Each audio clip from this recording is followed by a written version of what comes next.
Okay, here's some problems that should map your practice problems for our Algebra 2 review quiz.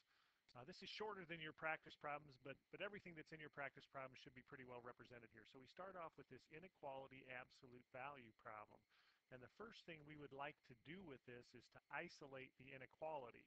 The inequality being absolute value, negative 10x plus 7. So I call it rescue. We want to rescue the 3, and 3 is separated from x with division. So to undo division, of course, we multiply both sides, and we get absolute value negative 10x plus 7 is greater than or equal to 9. And then once the absolute value's isolated, we can split this into two different inequalities. Perhaps negative 10x plus 7 by itself, if we choose the right value of x, just happens to be greater than or equal to 9 already. So maybe negative 10x plus 7 doesn't need the absolute value to be greater than or equal to 7. But we also could have, if this negative 10x plus 7 in here happened to be smaller than negative 9, for instance, if it was small, if negative 10x plus 7 was negative 30, then the absolute value would clean it up and we'd get an equality where 30 is greater than or equal to 9. So maybe negative 10x plus 7 is less than or equal to negative 9. If either of these cases is true, we're in good shape. So from there, we just go ahead and solve these inequalities. So I'm going to rescue 7 attached to x with addition with subtraction. And I get negative 10x is greater than or equal to 2. I think I'm going to move to the equation on the left, rescue 7 with subtraction, and I get negative 10x is less than or equal to negative 16. And be careful, our next step is to rescue negative 10 with division. But if we rescue a negative using multiplication or division, the inequality changes. So I get x is less than or equal to negative 1/5. Rescue negative 10 division, and I get x is greater than or equal to positive 16/10 or 1n 3/5. So if we take a look at that problem, then go ahead and graph this guy. I'm looking for negative 1/5, negative 1/5 somewhere up here up top on my number line, right about in here. Should be an open circle or solid dot. Well, because we can be equal to negative 1/5, we want to be able to touch it. And we're to be to the left of there, smaller numbers. Likewise, 1 3/5, somewhere right about in here, solid, and we want to be greater than, so this way. And this confirms what truthfully we already should know, that this is an OR problem. If you look right here, once we've isolated the absolute value, another way of saying greater than is more than. And this isn't really an understanding thing, but it's a nice little trick to remember. More means or. That only works after you isolate the absolute value. For instance, on this problem, had we needed to rescue a negative 3 with multiplication, that would have changed this from an OR to an AND, because in our very first step, this would have changed. So what do? We isolate the absolute value, we split the equations, and we solve, making certain that we observe rules that if we rescue a negative with multiplication or division, signs change.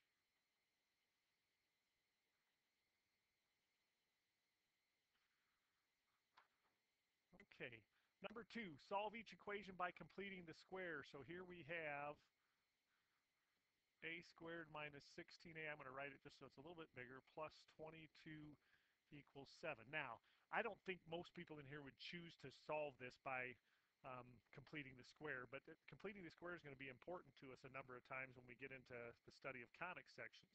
So we'll go through the process of completing the square. And the first things I do is I want a lead coefficient of 1, which I have already. And then I isolate my a's. So I have a squared minus 16a. I'm going to leave a blank, and I'm going to subtract 22 on both sides and get negative 15. And then do we remember this rule? Our b term, negative 16, I want half of negative 16 squared, or that is negative 8 squared 64. So I add 64 and I add 64 to balance that.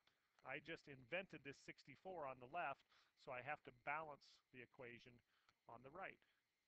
And I end up with, this should be a perfect square. It is a minus 8 squared equals 64 minus 15, 49, conveniently. So I've completed the square, but I have not solved yet.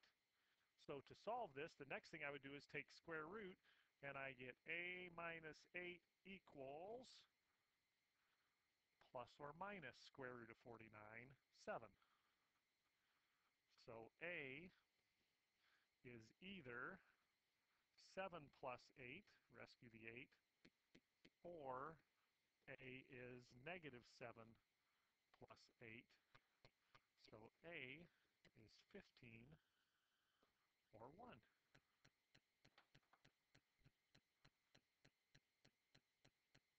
So there is solving by completing the square. Okay, number 3, solve by completing the square. So I'm going to go ahead and group my x's. 8x squared minus 16x equals 64. But I want to have a lead coefficient of 1. But the nice thing here, if we have really nice cooperative numbers here, 8, 16, 64. We can see that we can divide every term by 8. But let's assume, just for the sake that we have a harder problem, that this was maybe 8 and 17 and 64. So what I would have to do is factor out an 8. I'd still have to divide by 8, but I would probably just go with the factoring out the 8 and get something like this. 8 times x squared minus 2x, leave a blank, equals 64. I don't have to factor an 8 out of the right side. At this time, you could go ahead and divide both sides by 8, and that would be wonderful. You also have the option of going through the completing the square process here. I think I'm just going to divide both sides by 8. And of course, you could have done that at this point. So we get x squared minus 2x, leave a blank, equals 8. And now remember what we do? Half of negative 2 squared is negative 1 squared 1. So to complete the square, I add 1. That's my invention. I just unbalanced the equation, so I balance them back. Perfect square. X minus 1 squared equals conveniently 9. Square root of both sides. X minus 1 equals plus or minus, when we take the square root, 3. So x equals plus or minus 3 plus 1, which would be 4 or negative 2. So there's two problems that have caused some issues in past years, but you'll have some practice on those prior to the quiz.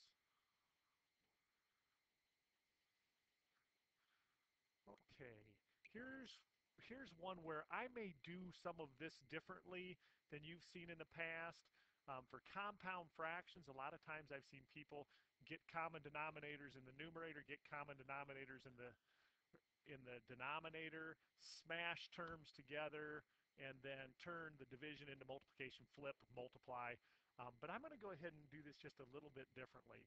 What I would do here is find I call it the least common mini denominator. My mini denominators are 4, 2, and x squared. So my least common mini denominator needs a factor of 4, needs a factor of 2, but 4 takes care of that.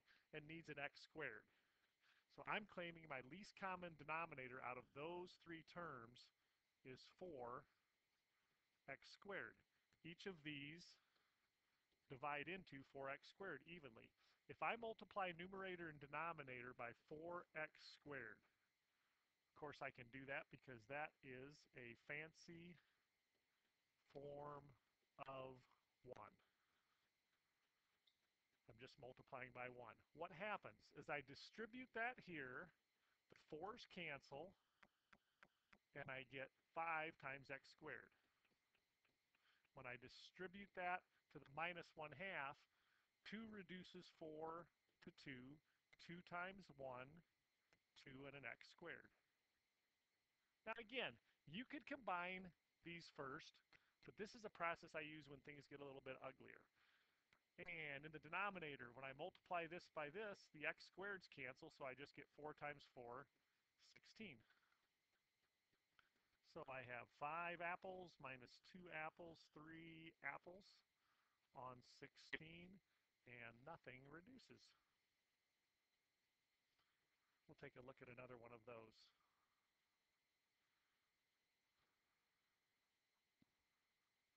Okay, least common mini denominator. I need a factor of u. I need a factor of u plus 1.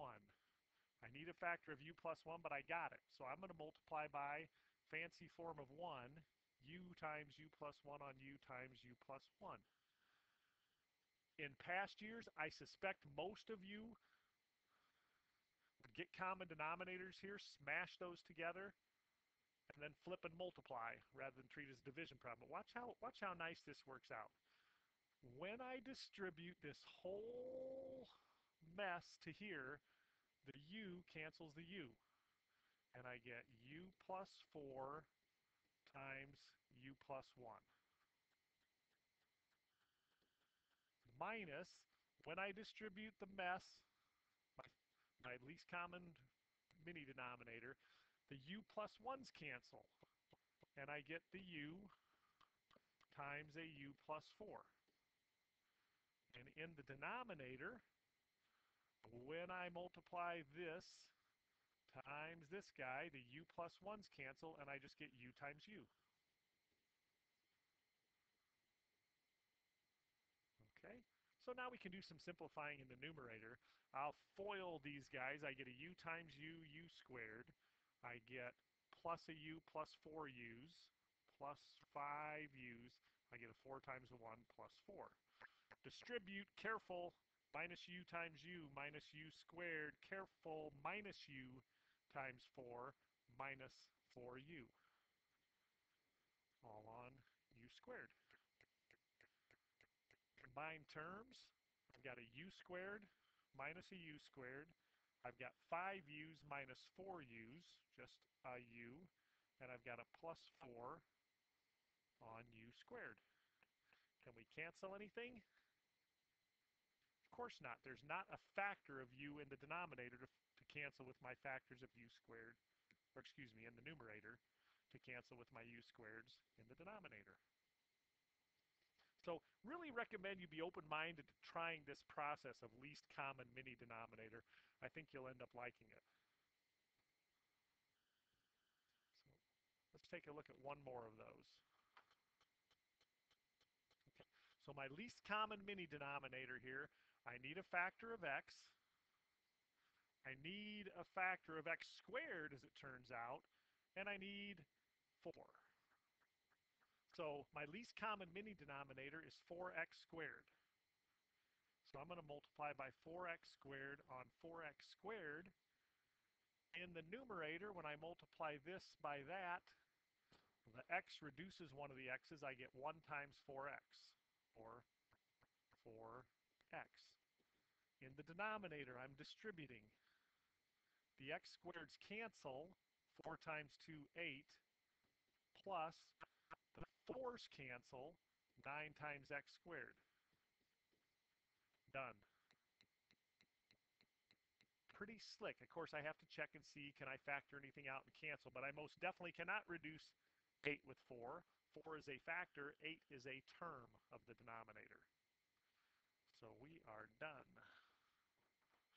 Pretty slick. Please be open-minded. I've had students that have been closed-minded to that and have just continued to do things the old way, and you're really reducing steps by doing it this way, and I really think your chances of making careless errors reduce. Okay, let's move on. All right, I always thought these problems were pretty fun. When you get good at factoring, this is kind of the payoff for factoring. So first we see we have a division problem here, and we're hoping to do some cross-canceling after we turn this into a multiplication problem. But I'd like to factor along the way. So as I'm rewriting this into a multiplication problem, I'm asking, are there factors of 15 that add up to be negative 8? And there are negative 5 and negative 3. So this quadratic factors into x minus 5 times x minus 3 over x plus 5. I'm just putting that in parentheses because I know I'm going to be looking for things to cancel, factors to cancel. Change division to multiplication, flip x plus 5 to the top. Well, that's nice. And into the bottom, factor out an 8 because we can. X minus 5, and there's the payoff for us, the fun stuff. Cancel, cancel, cancel, cancel. X minus 3 on 8.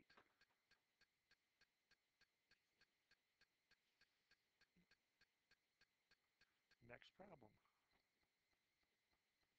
Same, except now we don't have to worry about the flipping. This is just a straight multiplication problem. So I'm going to try to do some factoring here.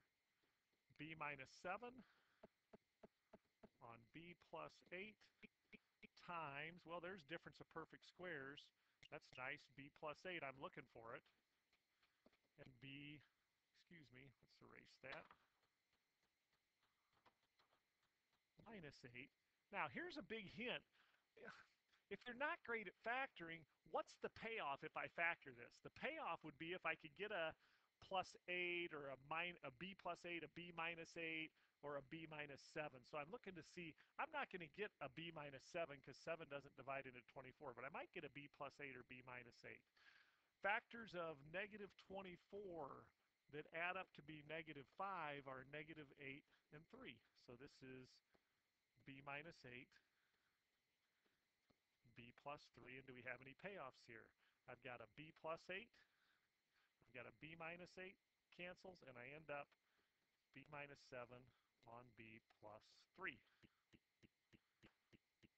So I like these problems on here because it shows me can you work with rational expressions, but also how's your factoring? Can we do some basic factoring problems? Common denominators sometimes tend to cause people a little bit more problem um, than the multiplication ones. So we need common denominators, and I'm looking at this. I need a common denominator that contains a factor of 4x plus 4, but also contains a factor of 3.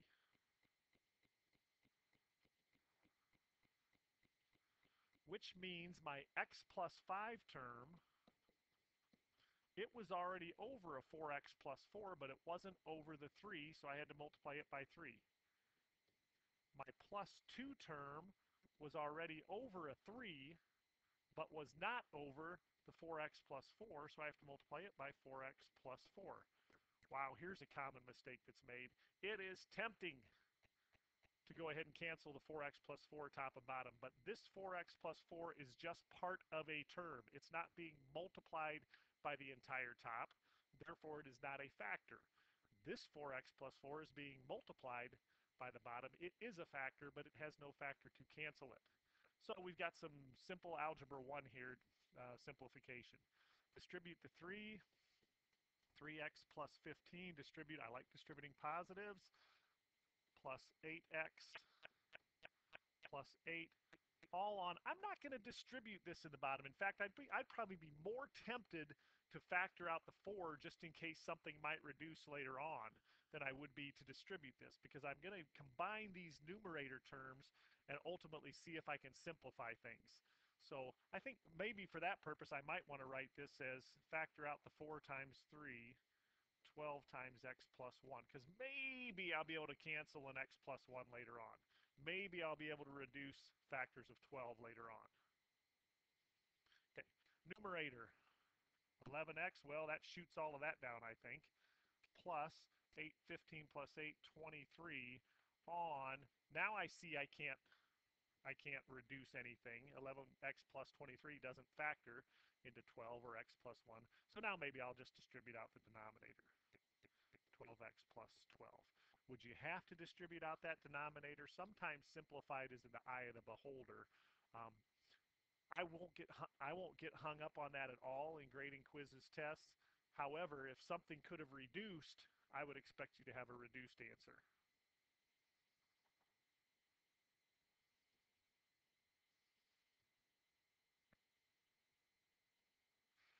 Okay, so same process here. Um, I need a factor of 6a. I need a factor of 5a plus 3. The 2 was on a 6a already, but wasn't on a 5a plus 3. The plus a minus 6 was already on a 5a plus 3, but it wasn't on the 6a. Can I cancel 5a plus 3 from 5a plus 3? Absolutely not. Big penalty for that. This is part of a term. It is not a factor of the numerator. But I can distribute 10a plus 6. Distribute the 6a in plus 6a squared minus 36a. All on, I would not distribute this yet, because later on, at the end, I may want to factor and see if I can cancel factors. So I'm just be playing algebra ping pong. So what do I end up with here? I have 6a squareds. I've got minus 36a plus 10a minus 26a, and I've got a plus 6. All on 6a times 5a plus 3. And now I have to check and see, can I reduce anything? Well, sometimes we look at these quadratics and we start thinking about the hard factoring and we forget about the easy factoring. There's some easy factoring here. This guy would factor. I can pull out a 2 into 2 times 3a squared minus 13a plus 3 on 6a times 5a plus 3. Can I reduce anything now? Absolutely. I can reduce the 2 and the 6 to 1 and 3. The only question left is, can this factor into something that might reduce that? But there's no way this guy is going to factor into 5a plus or minus something.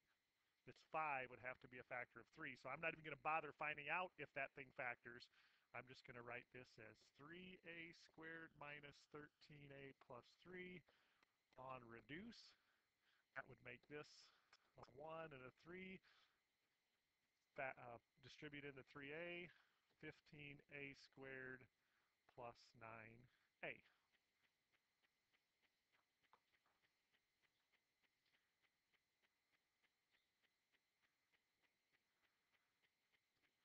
And let's do one more on this video. Factor each completely. Well, it doesn't get too much easier than this. Yeah, this is a quadratic, but the simple factoring says, can we take out any terms or any factors? Absolutely. Both of these have a factor of m. M times m plus 7 completely factored. What would be wrong with saying, oh, well then m equals 0 or m equals negative 7? Why would that be wrong? Well, because first off, it just says to factor, not solve, and secondly, you can't solve if there is no equal sign here.